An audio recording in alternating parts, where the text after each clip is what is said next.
Sony baru-baru ini merilis kamera yang menurut gua sangat luar biasa karena bisa merusak pasaran kamera yang ada dan bahkan merusak jajaran kamera dia sendiri. Dan pada video kali ini mari kita bahas Sony ZV-E1.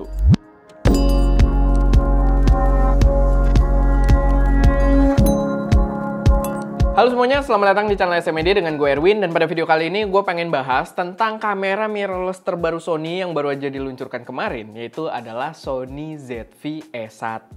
Kamera yang ditujukan untuk para content creator dan juga vlogger yang tapinya memiliki spesifikasi dapur pacu yang menurut gue overpowered gitu ya. Menurut gue sangat luar biasa. Disclaimer dulu, video ini bukan video review. Gue belum dapat unit buat nyobainnya. Kita belum dapat kesempatan atau pinjaman unitnya sendiri di Indonesia. Tapi kita berlandaskan dari review-review yang udah ada aja di luar sana. Yang menurut gue sebenarnya data-datanya udah cukup valid juga untuk kita bahas. Tapi gue akan tetap sisain beberapa hal yang mungkin nanti kalau kita dapat pinjaman, kita baru cobain secara langsung. Pertama gue pengen tekenin dulu kalau soal Sony ZV-E1 ini jadi salah satu cerminan lagi kalau rumor tentang dunia perkameraan tuh udah kayak 90% tepat gitu ya. Jadi dari awal itu udah dijelasin banget gitu, dari namanya ini kamera bakal berada di jajaran apa dengan full frame spesifikasinya seperti apa. Itu benar-benar akurat, bahkan kurang lebih mungkin hampir sebulan sebelum kameranya rilis gitu ya. Dari awal-awal Maret tuh udah ada dan udah lumayan jelas. Jadi ya menurut gua, next kalau ada rumor-rumor kamera, jangan sampai kita ketinggalan gitu. Karena menurut gua bakal jadi hal yang menarik juga, apalagi jadi pertimbangan ketika kita pengen beli kamera baru gitu. Kalau udah ada rumor kamera yang menarik ke depannya, gua rasa kalau memang dari harga dan spesifikasi atau kelas sesuai dengan kita, gua rasa worth juga untuk kita pantau dulu. Nah, sekarang untuk si ZV-E1-nya sendiri. Kalau secara fisik, kita bisa lihat bentuknya ZV banget ya. Memang rasanya itu nggak seprofesional jajaran Alpha 7-nya. Di sini dia bodinya full plastik. Katanya sih dia recyclable plastik juga. Rasanya enteng, tapi di satu sisi karena ditujukan untuk para vlogger dan kreator mungkin masuk akal karena dia jadi ringan dan compact juga buat dibawa-bawa.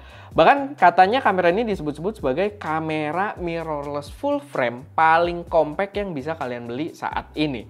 Jadi dari sebelumnya mungkin ada A7C, itu juga udah kalah compact sekarang dibandingkan dengan si ZV-E1 ini.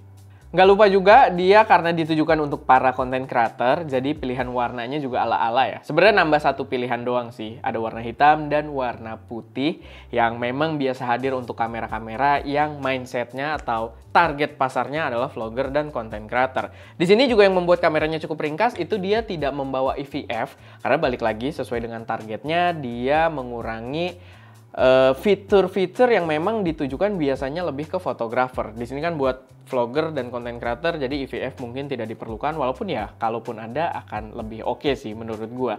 Tapi ya masuk akal dan membuat kameranya yaitu jadi ringkas banget. Yang jadi kunci utama sendiri dari kameranya ini adalah dapur pacunya atau jeroannya yang banyak dibilang overpowered karena benar-benar membawa spesifikasi yang luar biasa. Dia itu punya isian atau jeroan hardware yang identik dengan flagship kamera mirrorless-nya Sony, yaitu Sony A7S3 dan juga Sony FX3. Karena emang waktu FX3 keluar kita bahas juga dia jeroannya mirip dengan A7S3 dan si ZV-E1 ini membawa jeroan yang mirip dengan kamera tersebut gitu, kedua kamera tadi di harga yang jauh lebih affordable. Karena si ZV-E1 ini MSRP di luarnya itu dijual dengan harga 2.200 US dollar atau kalau dirupiahin cuma sekitar 33 juta rupiah. Hal yang menarik karena Sony dari MSRP luarnya kalau masuk Indonesia itu biasanya harganya sedikit lebih murah lagi. Jadi sangat menarik buat ditunggu. Sedangkan kamera gua aja yang belum di jajaran flagshipnya ya, bukan A7S3, bukan FX3, kamera gua aja A7IV itu MSRP-nya di atas dia gitu, di 2.500 US dollar. Yang membuat gua bener-bener kayak berpikir ulang soal line up kamera Sony yang tersedia saat ini. Karena si ZV-E1 ini secara harga dan spesifikasi yang dibawa itu bener-bener ngerecokin kamera-kamera flagshipnya Sony sendiri. Dan basically sebenarnya apa yang ada di kamera Sony FX3 itu semuanya, hampir semuanya, itu ada di ZV E1 ini. Bahkan beberapa feature yang menurut gua ya gimmicky, tapi ada yang penting juga, itu justru lebih banyak di kamera ZV E1 ini dibandingkan FX3. Kayak contohnya fitur yang dibawa juga dari FX3, itu dia ada focus breath compensation, lalu kalian bisa input LUTs di kamera tersebut, kamera vlog bisa input LUTs, sangat profesional. Dan ada main menu yang di-rappel buat semua settingan video kita, yang itu bagian yang gue sangat nyebelin gitu ya, karena gue pengen banget fitur tersebut ada juga di A74 gue juga gitu, tapi sayangnya nggak ada di sini, dan di ZV E1 ini ada. Sama dia juga akan membawa 4K 120p, tapi itu bakal nyusul via firmware update. Jadi dari review-review yang udah ada di reviewer luar itu belum ada fiturnya, tapi katanya bakal diupdate. Dan tapi fix, kayaknya itu fix ya, karena dari Sony-nya sendiri udah mengklaim itu terus, dan di B&H Photo gue lihat websitenya juga itu spesifikasi 4K 120p tertulis di situ gitu. Jadi itu hal yang memang akan datang. Cuman di luar dari itu ada beberapa fitur lagi yang tidak ada di FX3 tapi ada di kamera ini, yang membuatnya jadi jauh lebih menarik lagi dibandingkan kamera FX3 gitu, yang kamera mirrorless full frame flagship mereka yang masuk jajaran cinema. Kayak pertama, dia settingan exposure-nya itu sekarang bisa diatur via touchscreen. Yang ini jadi hal yang pertama juga buat Sony, kita bisa ngatur exposure via touchscreen, itu bakal berguna banget karena ya Sony selama ini kurang intuitif gitu kan di layarnya, dan sekarang udah mulai improving terus. Lalu dia membawa AI processing unit buat autofokusnya. Jadi autofokusnya sekarang udah lebih bagus dari A7S3 dan FX3 karena dia membawa AI processing unit kayak A7R Mark V yang 4 bulan lalu sekitar itu launching gitu ya, yang udah ada pilihan object detection yang banyak banget, kalian bebas pilih. Menurut gue itu juga jadi fitur yang kuat banget untuk kamera yang harganya jauh lebih murah. Lalu dia mic internalnya juga otomatis lebih bagus karena dia jajaran ZV, dimana dia pakai 3 microphone array, yang di atasnya itu ada 3 mikrofon, dibandingkan kayak FX3 atau A7S3 yang mikrofonnya ya satu aja di depan gitu, untuk mikrofon built-in-nya, bawaan kameranya. Apalagi itu bisa diatur juga, yang gue lihat di reviewnya siapa gitu ya, gue nonton, itu kalian bisa atur, ada mode auto, atau ada kalian bisa atur juga pick up pattern-nya tuh mau ke depan, omnidirectional, atau ke belakang. Yang menurut gue untuk sebuah kamera mirrorless pastinya itu fitur yang ngebantu banget, apalagi ya tadi untuk para kreator dan juga vlogger. Lalu dia di sini juga membawa fitur stabilisasi yang lebih gokil dengan nama Dynamic Active, dimana itu lebih nge-crop lagi, tapi dari tesnya si Gerald Andon, gue sih ngelihat memang efeknya luar biasa gitu ya, bener-bener di bawah jalan aja itu kayak hentakan kaki tuh hilang, yang menurut gue balik lagi dengan extra crop tersebut masih bener-bener fungsional banget. Dan extra crop di sini juga sebenarnya nggak mengurangi kualitas ya, karena dia dengan sedikit cropping tadi, walaupun croppingnya lumayan kalau pakai Dynamic Active tersebut, tapi di bidang tersebut, bidang sensor tersebut, itu resolusi megapikselnya masih cukup untuk membentuk data video 4K yang membuatnya tetap clean. Dan memang kalau di Sony ini ada namanya juga, sama dia itu disebut dengan Clear Image Zoom, dimana kalian bisa zooming digitally atau kalian cropping di sensornya, tapi tanpa pengurangan kualitas dari segi resolusi video, tetap kelihatan full 4K gitu ya, bukan kayak digedein atau di scaling, karena ya resolusi sensornya masih cukup untuk membentuk video 4K. Nah, dari Clear Image Zoom ini juga sebenarnya ada kayak implementasi yang menarik juga, di mana ada satu fitur baru yang namanya adalah Auto Reframe, yang berguna banget untuk kalian para solo shooter biar membuat konten kalian terlihat lebih dinamis, karena dia konsepnya itu mirip kayak Apple sebenarnya dengan device-device terbarunya yang punya nama Center Stage. Jadi kalian itu bisa agak cropping atau reframing lagi gitu ya, dan nanti kameranya tuh si cropnya ini ngikutin kemana kalian bergerak. Dan gerakannya kalau kalian set di speed tracknya yang low gitu ya, bukan yang cepet, itu kelihatan lumayan natural menurut gue pribadi gitu. Kayak ada, kalau di editing tuh kalian taunya ease in sama ease out gitu. Nggak yang kaku gerak statik, dia kelihatan ada ngeremnya gitu, ada agak nge-speed up, ngerem. Dan menurut gue itu keren banget buat bikin video kalian, ya kalian pakai lensa wide aja terus kalian gerak-gerak, itu bikin video kalian lebih dinamis seolah-olah ada videographer atau ada kameramen gitu, ada yang ngoperasin kameranya. Itu adalah fitur yang mantep banget dan sekaligus memberikan gambaran ke kita kalau processing power yang udah ada di kamera ini itu nggak kalah sama smartphone, laptop, iPad, dan lain sebagainya gitu. Karena dia bisa memproses video seperti itu gitu, yang menurut gua balik lagi dalam implementasi ini pun cukup praktikal juga dalam prakteknya. Lalu ada juga satu fitur yang memang cukup gimmicky, tapi ini bisa jadi pembahasan juga. Kalian juga boleh berpendapat di kolom komentar, di mana dia punya satu fitur dengan nama Cinematic Vlog atau Cinevlog ya, disingkat gitu namanya Cinevlog. Dan sebenarnya simple, dia cuma membuat video kita jadi ada black bar atas dan bawah, ditutupin black bar, sama kita bisa milih si color profile-nya ini juga biar gambarnya yang ya notabene kelihatan lebih sinematik. Ini menarik sih karena soal nambahin black bar yang bikin video kita terlihat seolah-olah kayak 2,35:1 gitu ya, ultra wide. Dulu kontroversi, orang banyak banget yang benci sampai ribut-ribut apalagi di Indonesia masalah sinematik apa artinya bla bla bla. Tapi di sini di legalize gitu ya sama Sony dengan fitur ini dan diberi nama Cinematic Vlog gitu, Cinevlog, yang membuatnya cukup menarik. Tapi ya menurut gua dari pendapat yang objektif gitu ya, menurut gua fitur gimmick yang memang oke juga buat kalian yang suka mungkin bikin ala-ala sinematik film, atau kalian mungkin suka filmmaking pun kalian pengen gambarnya nggak usah diproses kita pakai black bar lagi, nanti nentuin framingnya juga susah, langsung kelihatan di kamera udah ada black barnya, hasilnya langsung begitu, dan bisa dikasih kayak semacam color profile yang ala-ala sinematik juga. Menurut gua adalah langkah yang menarik gitu buat orang-orang yang pertama kali mungkin pengen cobain produksi pakai kamera gitu. Apalagi di luar dia gimmick si black bar-nya sama si warnanya mungkin bukan yang kayak color grading profesional, tapi kualitasnya pasti tetap bagus gitu. Karena ini adalah kamera proper dengan sensor full frame gitu kan, dengan processing kodeknya Sony juga yang menurut gue memang udah komplit dibandingkan mereka dulu gitu. Jadi menurut gue fitur gimmicky yang secara praktikal bakal kepake untuk banyak target usernya gitu. Jadi ya menurut gue itu bukan hal yang buruk.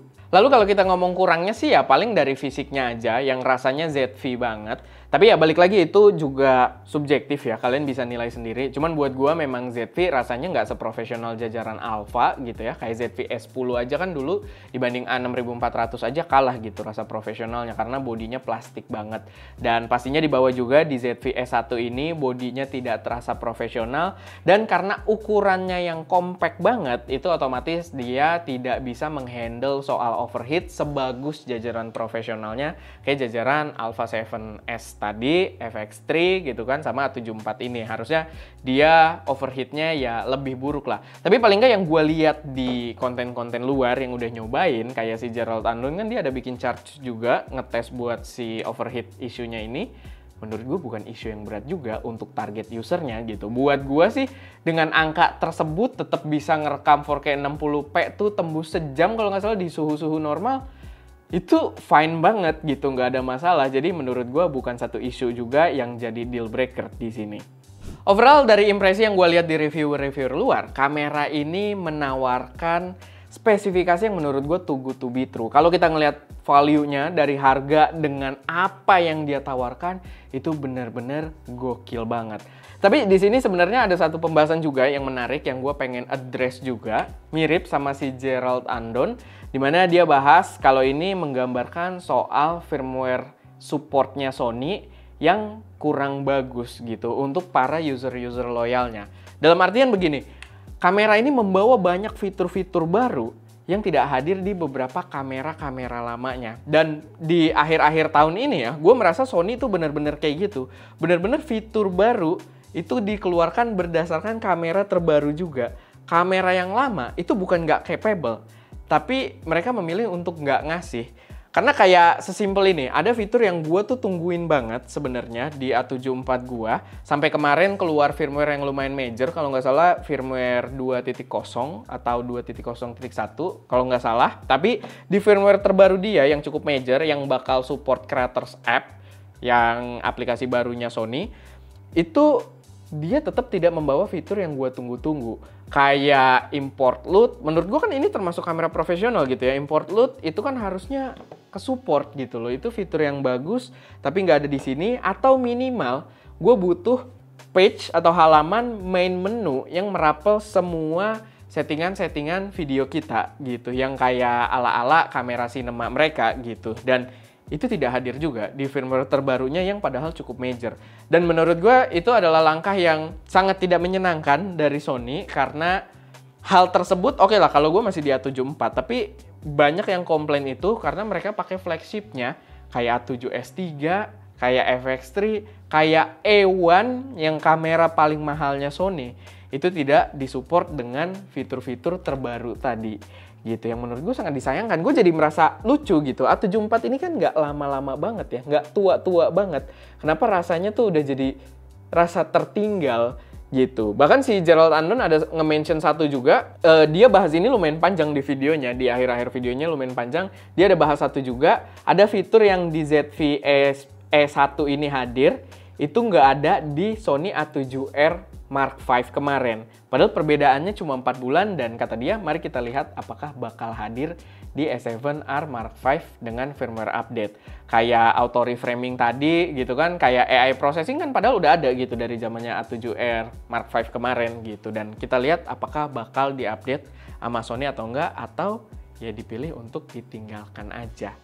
Karena kan bener-bener gimana ya, agak jadi mengecewakan gitu. Kayak kalian kalau beli FX3 nih, beli FX3 yang masuknya udah kamera cinema, udah kamera flagship full frame-nya Sony juga, mirrorless ya, mirrorless flagship full frame-nya Sony, kalian nggak dapet fitur yang kayak touch-nya gitu kan, control via touchscreen, atau kalian juga nggak dapet auto reframing, AI focusing ya, walaupun AI focusing memang mungkin butuh si AI processing unitnya gitu ya, tapi ya yang lainnya kayaknya banyak fitur-fitur yang jadi disayangkan hadirnya malah di kamera yang lebih murahnya ini. Pastinya buat pengguna FX3 sih bakal jadi agak ganjel gimana gitu ya kan. Jadi kayak itu masalah firmware support agak disayangkan. Dan gue sendiri merasa si A74 ini secara value jadi lumayan sulit. Gue jadi kepikiran apakah A74 ini mendingan gue trade in aja gitu kan, ganti ke si ZV E1 ini. Karena positioningnya ya apalagi kalau nanti 4K 120-nya keluar, ZV-E1 ini, A74 ini jelas kalah gitu loh di workflow gua paling enggak. Memang kan kalau untuk kalian yang lumayan serius foto juga, dia nggak membawa mechanical shutter dan semacamnya gitu, kayak nggak ada IVF juga. Cuman buat workflow kita di ST Media sih, ya akan jauh lebih menarik ZV-E1 dibandingkan A7 Mark IV ini. Gitu. Jadi itu sedikit consideration gue soal firmware update-nya ini yang gue berharap bisa banget untuk disupport ke depannya gitu ya.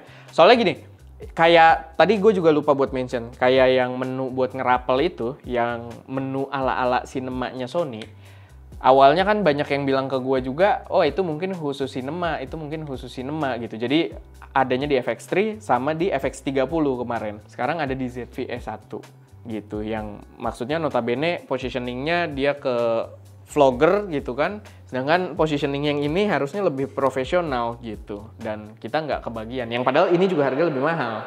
Tapi ya, itu aja sih buat video kali ini, semoga bermanfaat, semoga bisa jadi wawasan tambahan buat teman-teman semua. Kalau ada koreksi, saran, atau pertanyaan, silahkan taruh aja semuanya di kolom komentar. Dan ya, itu aja. Gue Erwin, di belakang kamera ada Ska, dan jangan lupa untuk berkarya.